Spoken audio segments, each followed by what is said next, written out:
right, let's welcome our guests on the show today. Let's welcome with me SABC Digital News producer, Mr. Tshepiso Moche. Tshepiso, very good morning to you. Good morning to you, Alicia, and thanks for having me. All right, we're going to talk to you just now, Tshepiso. Let me introduce the rest of the panelists today. We do have media specialist, Mr. Shoni Makari, as well as political analyst, Mr. Zamikaya Maseti. Good morning, gentlemen. Thank you for joining us. Very good morning, this cold Sunday in Joburg. It's very cold indeed, but thank you so much for waking up and braving the cold. And we are expecting to be joined by Mr. Joe Mavoso, who will be joining us from our Pretoria studios.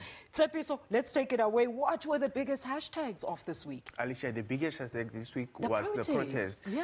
And this comes after several parts of the country were experiencing protests, including Northwest. And violent protests, yes. so to speak. And we saw a house, actually 4 houses in Northwest were set alight shortly after the 2 men who were accused of murdering a 16-year-old boy in Northwest were granted bail. And that sparked a lot of anger in the community. And we saw, as you can see on the screen, pictures of some houses in Northwest that were set alight, and it also went to Gauteng also, where protests took place in Kimberley, where protests took place also. And here are some of the visuals of parts of El Dorado, Annandale, and Dobsonville that saw protests. Yeah, but do we have any tweets on this topic, Tshepiso, before I ask my gentleman? Because it seems we have 2 different types of protests in here. One is a service delivery, and the other one, we do know it's about the boy that got killed, and those gentlemen actually got bail. Amanda Watson, they say scenes from the hashtag Annandale, where residents and police fought today after hashtag Finetown protest yesterday, and leaders have called for time and calm. Yes, and this one, it says, no man, I see a farmer assaulting a black cameraman and police aren't doing anything much about this. What's happening? Hashtag Colini. And this comes after a photographer was attacked by a farmer, and it's also alleged that one of the farmers held a gun against photographers who were in his yard. My goodness, let's take one more from Mario Kumali. Says the solution for the hashtag Annandale protest, let's evict all illegal immigrants in our cities and let the people of the land enjoy their forefathers' legacy. Quickly take one from Pablo. This one is from Pablo, where he says, where are all white people who were marching up and down the streets last month screaming Zuma must fall? Hashtag Colini. We had to have that one. Gentlemen, I want to hear your views, particularly on the 2 different types of protests that we're seeing here. I mean, Annandale's over service delivery, the housing projects and all of that. And then Colini, a totally different issue. Absolutely, Alicia. I think starting with the issue of housing protests, I actually think that this is a case of chickens coming home to roost. Election after election, people are promised houses and nothing of substance is really okay. Granted, we built over 2 million houses, but let's understand the fact that the demand was quite high.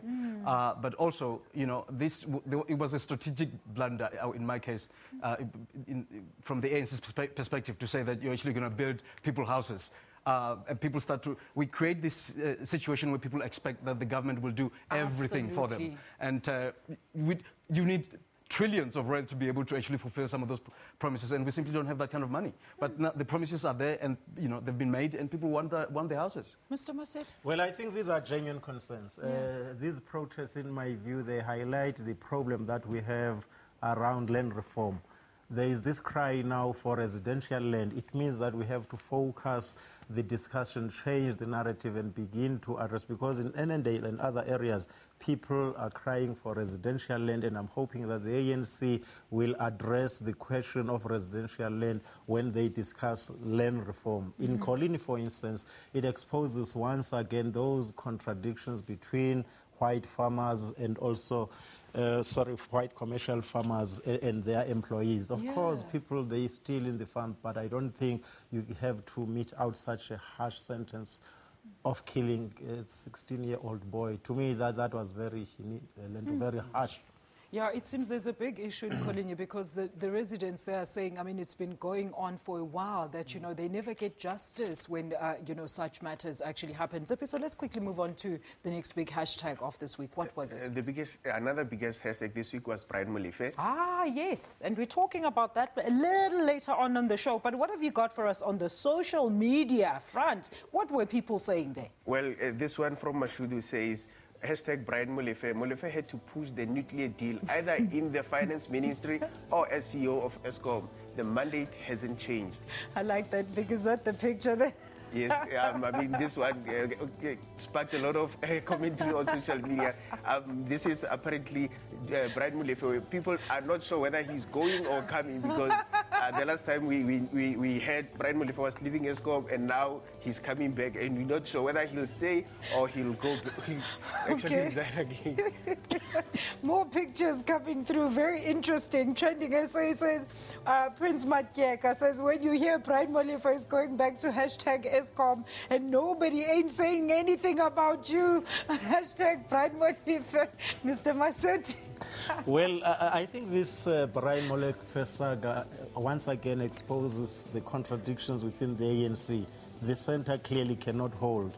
The minister is saying this, the ANC spokesperson is saying this. You see an ANC which is not in control of its own deployees in terms of the ministers. So it remains to be seen how this will play itself out. But it exposes again those weaknesses within the ANC as a party. Let's go to Pretoria now and welcome Mr. Joe Mavuso. Mr. Mavuso, a very good morning to you, sir. Thank you so much for joining us. Do tell us, what did you make about some of the developments? I know we're going to discuss it in further detail with you, but just the social media reaction to the reinstatement of Brian Molefe as the ESCOM CEO. Hi, good morning, and happy Mother's Day to you and all our mothers out there. Thank you, sir. The issue of Mr. Molefe, the issue of Mr. Molefe is really a mind-boggling issue, a matter, but it's also kind of an insult to the leadership in South Africa, because I think we've produced so much that no individual can only be able to lead an institution like ESCOM. There are many people inside and outside ESCOM that can begin to take the entity forward. All right, Mr. Mavuso, we'll get into further details on this topic in a short while. So let's go on and move on to our final big hashtag of this week. What was it? The final hashtag for this week was Karabo Mokwena. Oh, yes. This beautiful, beautiful girl that got murdered, apparently by her boyfriend. Yes, and he appeared in court on Friday. And this generated a lot of commentary and ended up having another hashtag that was trending, men are trash. Even the UN women commented on the brutal killing of Karabo. Let's hear some tweets there. Nosipho Malangabi says, I will teach my son that women should be loved and protected, and no matter what happens between them, he must learn to walk away. Hashtag RIP Karabo. Thank you so much, Nosipho. If mothers can do that, if all our mothers can actually teach their sons how to treat women. Let's take the next tweet. The next tweet is from Bontle saying, RIP Karabo, got me thinking about what kind of world am I raising my daughter in if I'll never be able to protect her from such evil. Sad. And a final one from Fred there says, why would you kill the person you claim to love and have the courage to even burn the body? Which satisfaction did you get? Karabo. Hashtag rest in peace. Mr. Makari, what do you think about this? I think there's no other way of saying this except the violence against women by their intimate partners. It's just genocide. Yeah. Over 1,000 women are killed in this country. This is like 5 times the average, the global average when it comes to violence against women by their intimate partners. I mean, we're talking about women being murdered every 6 hours in this country. It's incredible, quite frankly. It's incredible. Absolutely. Mr. Massetti, a quick well, one from it's you, very, very painful to me as a parent, and I so wish that we can begin to deal with some of the problems in our communities and societies. It reflects, once again, this young man's socialization. It might have to do with how he grew up in these communities. So to me, that's one of those things that we have to deal with, and I'm hoping that when the ANC discusses these social transformation issues, the social fabric of our communities and societies, it's something that we must pay attention to. Well put. We're going to leave it there. Thank you so much, gentlemen. Tshepiso, that URL for our viewers at home. Quickly. Well, Alicia, viewers at home can catch this show and other shows on our YouTube channel by simply searching for SABC Digital News on YouTube. Alternatively, they can visit www.sabc.co.za www.sabc.co.za/news. All right, you're going to find it all there. Media Monitor is coming up when it finishes at 10 o'clock. There it is. It's on your screen, so you have no excuse. When we return, we're going to discuss the highly criticized reappointment of Brian Molefe back to ESCOM. Let's take a quick ad break. We're back after that.